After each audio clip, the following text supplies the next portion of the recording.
Le 15 mars 2026, la France apprenait avec stupeur la disparition de l'acteur et humoriste Bruno Salomon. À seulement 55 ans, celui qui avait fait rire des millions de téléspectateurs pendant plus de 20 ans quittait soudainement la scène. Connu du grand public pour son rôle inoubliable dans la série Fais pas ci, fais pas ça, il faisait partie de ces visages familiers qui entraient chaque semaine dans les foyers français. Pour beaucoup de spectateurs, Bruno Salomon n'était pas seulement un acteur, mais une présence chaleureuse qui accompagnait leur quotidien depuis des années. Très vite, les hommages ont commencé à affluer. Des acteurs, des humoristes et de nombreux fans ont partagé leurs souvenirs et leurs émotions. Tous évoquaient la même chose, la simplicité de l'homme, son sens de l'humour et cette capacité rare à rendre ses personnages profondément humains. Mais derrière ces témoignages et ces images de carrière, une autre question a rapidement émergé dans les médias et dans les coulisses du cinéma français. Car avant sa disparition, Bruno Salomon aurait pris le temps de préparer quelque chose de très personnel. Un document rédigé loin des projecteurs destiné avant tout à protéger sa famille et à organiser ce qu'il laisserait derrière lui. Cette dernière volonté, dont certains proches ont évoqué l'existence, ne concerne pas seulement des biens matériels, mais aussi l'héritage artistique et familial d'un acteur qui avait toujours placé ses proches au centre de sa vie. Alors que la France continue de lui rendre hommage, beaucoup se demandent aujourd'hui ce que contient réellement ce dernier message laissé par Bruno Salomon. Pour comprendre l'importance de ce moment, il faut revenir au début de son histoire, bien avant la célébrité, à l'époque où il n'était encore qu'un jeune homme passionné par le théâtre et la comédie, cherchant simplement sa place dans le monde du spectacle. Pour comprendre ce que Bruno Salomon a laissé derrière lui, il faut revenir bien avant les plateaux de télévision et la célébrité. Né le 13 juillet 1970 à Villeneuve-Saint-Georges dans la région parisienne, Bruno Salomon grandit dans un environnement simple, loin du monde du cinéma. Rien à première vue ne semblait le destiner à devenir l'un des visages familiers de la comédie française. Pourtant, dès l'adolescence, il développe un goût marqué pour la scène, l'imitation et l'humour. Comme beaucoup d'artistes, ses débuts ne sont pas faciles. Dans les années qui suivent sa formation, Bruno Salomon enchaîne les petits projets et les spectacles modestes. Il rejoint finalement un groupe humoristique qui va jouer un rôle déterminant dans sa carrière, Nous c'est nous. Ce collectif comique qui se produit sur scène puis à la télévision lui permet de se faire remarquer pour son sens du rythme et sa capacité à incarner des personnages très différents. Peu à peu, son nom commence à circuler dans les milieux du divertissement et les producteurs s'intéressent à ce jeune comédien au talent prometteur. La véritable reconnaissance arrive lorsque Bruno Salomon commence à apparaître régulièrement à la télévision.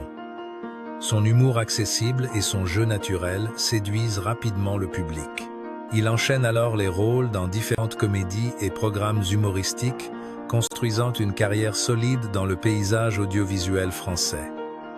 Mais c'est surtout au milieu des années 2000 que son visage devient véritablement incontournable pour des millions de téléspectateurs. Le grand public l'associe notamment à la série à succès Fais pas ci, fais pas ça, dans laquelle il interprète Denis Boulet, un père de famille attachant et parfois maladroit.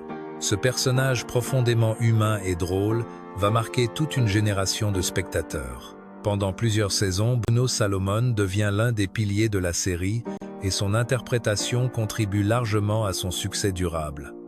À partir de ce moment-là, sa carrière prend une nouvelle dimension et son nom s'inscrit définitivement dans le paysage de la comédie française. Au fil des années, Bruno Salomon s'est construit une carrière discrète mais profondément marquante dans le paysage audiovisuel français. Contrairement à certaines stars du cinéma, il n'a jamais cherché la lumière à tout prix. Son succès s'est construit progressivement grâce à des rôles sincères et des personnages auxquels le public pouvait facilement s'identifier. C'est cette proximité avec les spectateurs qui explique pourquoi tant de Français ont eu le sentiment de le connaître personnellement. L'un des tournants les plus importants de sa carrière reste sans aucun doute la série Fais pas ci, fais pas ça. Dans ce programme devenu culte, Bruno Salomon incarnait Denis Boulet, un père de famille parfois maladroit, mais toujours sincère. Le personnage évoluait dans des situations familiales universelles, ce qui permettait à de nombreux téléspectateurs de se reconnaître dans ses hésitations, ses erreurs et ses moments de tendresse. Saison après saison, ce rôle a transformé Bruno Salomon en figure familière du petit écran. Mais sa carrière ne se limite pas à cette série. Avant cela, il s'était déjà fait connaître grâce à son travail dans le groupe humoristique Nous c'est nous, qui avait marqué les années 90 avec un style de comédie basé sur l'observation du quotidien et des relations humaines. Ses sketchs avaient révélé son sens du timing comique et sa capacité à jouer des personnages très différents. Cette polyvalence lui a ensuite permis de naviguer entre télévision, cinéma et théâtre tout au long de sa carrière. Au cinéma, Bruno Salomon a également participé à plusieurs comédies populaires qui ont contribué à renforcer sa popularité auprès du grand public. Même lorsqu'il n'occupait pas le rôle principal, sa présence apportait souvent une touche d'humour et de naturel qui marquait les spectateurs. Ce talent particulier, celui de rendre un personnage immédiatement crédible et attachant, est devenu l'une de ses signatures artistiques. Avec le temps, Bruno Salomon est devenu plus qu'un simple acteur comique. Pour beaucoup de Français, il représentait une forme de comédie douce et humaine, loin du cynisme ou de la provocation. Ses personnages semblaient toujours profondément humains, parfois maladroits, mais sincères. C'est précisément cette simplicité qui explique pourquoi, au moment de sa disparition, tant de spectateurs ont eu l'impression de perdre quelqu'un de familier. Au cours des derniers mois de sa vie, Bruno Salomon s'était fait plus discret dans l'espace médiatique. Les apparitions publiques se faisaient plus rares et plusieurs projets sur lesquels il travaillait avaient été repoussés. Pour beaucoup de spectateurs, cette absence passait presque inaperçue car l'acteur avait toujours mené sa carrière avec une certaine discrétion. Pourtant, dans son entourage proche, certains savaient déjà que l'homme traversait une période difficile.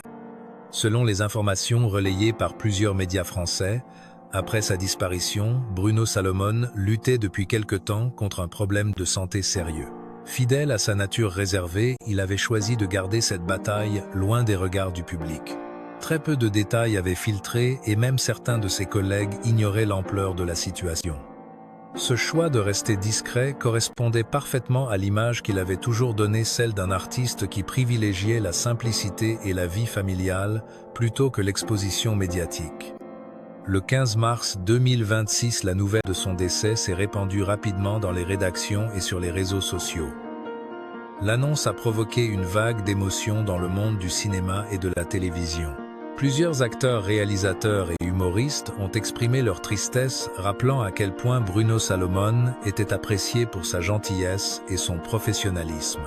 Beaucoup ont également évoqué son sens de l'humour, qui restait présent même en dehors des caméras. Pour les téléspectateurs, la disparition de Bruno Salomon a laissé un sentiment particulier. Contrairement à certaines célébrités très médiatisées, il faisait partie de ces artistes qui entraient doucement dans la vie des gens semaine après semaine à travers leurs écrans. Sa disparition n'a donc pas seulement marqué la fin d'une carrière, mais aussi la fin d'une présence familière dans le paysage télévisuel français. Mais au-delà de l'émotion et des hommages, un autre sujet a rapidement commencé à circuler dans les médias et parmi les proches de l'acteur. Avant sa disparition, Bruno Salomon aurait pris le temps d'organiser ce qu'il laisserait derrière lui. Un geste discret fidèle à son caractère qui allait bientôt attirer l'attention du public. Après l'annonce de sa disparition, l'émotion a rapidement laissé place à une autre question plus intime. Beaucoup se demandaient ce que Bruno Salomon avait choisi de laisser derrière lui. Non seulement en termes de carrière et de souvenirs, mais aussi dans un sens plus personnel. Car, selon plusieurs proches, l'acteur aurait pris le temps d'organiser les choses avant de partir, en rédigeant une dernière volonté destinée avant tout à protéger sa famille. Bruno Salomon avait toujours été quelqu'un de discret lorsqu'il s'agissait de sa vie privée. Contrairement à certaines figures du cinéma qui exposent volontiers leur intimité, il avait toujours préféré garder sa famille loin des projecteurs. Cette attitude se reflèterait également dans la manière dont il aurait préparé son testament. Selon les informations évoquées par son entourage, l'objectif principal de ce document était de garantir la stabilité et la sécurité de ceux qui comptaient le plus pour lui. Dans ce type de situation, les héritages ne concernent pas seulement des biens matériels. Ils incluent également tout ce qu'un artiste laisse derrière lui, les droits d'auteur, les revenus liés aux rediffusions de séries et de films, ainsi que l'ensemble de son travail artistique accumulé au fil des années. Pour un acteur comme Bruno Salomon, dont les œuvres continuent d'être diffusées à la télévision et sur les plateformes, ces éléments constituent une part importante de son héritage. Mais au-delà des aspects financiers, ceux qui l'ont connu affirment que Bruno Salomon accordait avant tout une grande importance aux liens familiaux. Plusieurs témoignages évoquent un homme très attaché à ses proches, attentif à préserver l'équilibre de sa famille, malgré les contraintes de la vie artistique. C'est pourquoi beaucoup pensent que sa dernière volonté reflétait avant tout cette priorité: protéger ses enfants et assurer l'avenir de sa famille. Ainsi, même après sa disparition, Bruno Salomon continuerait d'accompagner ceux qui lui étaient les plus chers. Non seulement à travers les souvenirs et l'amour qu'il leur a transmis, mais aussi à travers les choix qu'il aurait pris pour préparer l'avenir. Cette dernière volonté apparaît alors comme un dernier geste de responsabilité et d'affection fidèle, à l'image d'un homme qui toute sa vie avait choisi la simplicité et la discrétion. Aujourd'hui, Bruno Salomon n'est plus là, mais son empreinte reste profondément présente dans la mémoire du public. Pendant plus de 20 ans, il a fait rire les téléspectateurs français et donné vie à des personnages qui semblaient presque réels. À travers ses rôles, il a su créer une forme de comédie humaine douce et accessible qui continue encore aujourd'hui de toucher plusieurs générations de spectateurs. Pour beaucoup de fans, les images de ces personnages resteront associées à des moments simples de la vie quotidienne, une soirée devant la télévision, un épisode regardé en famille, un rire partagé. C'est peu être là la véritable mesure de l'héritage laissé par Bruno Salomon. Pas seulement une carrière réussie, mais une présence qui a accompagné la vie de millions de personnes. Et même si l'acteur s'est éteint, son travail continue de vivre à travers les films, les séries et les souvenirs qu'il a laissés derrière lui. Chaque rediffusion, chaque scène, chaque moment de comédie rappelle l'artiste qu'il était. Un comédien talentueux, mais aussi un homme discret qui n'a jamais cessé de placer l'humain au cœur de tout. Car au fond, la véritable dernière volonté de Bruno Salomon pourrait bien être celle-ci: continuer à faire sourire les gens même longtemps après avoir quitté la scène.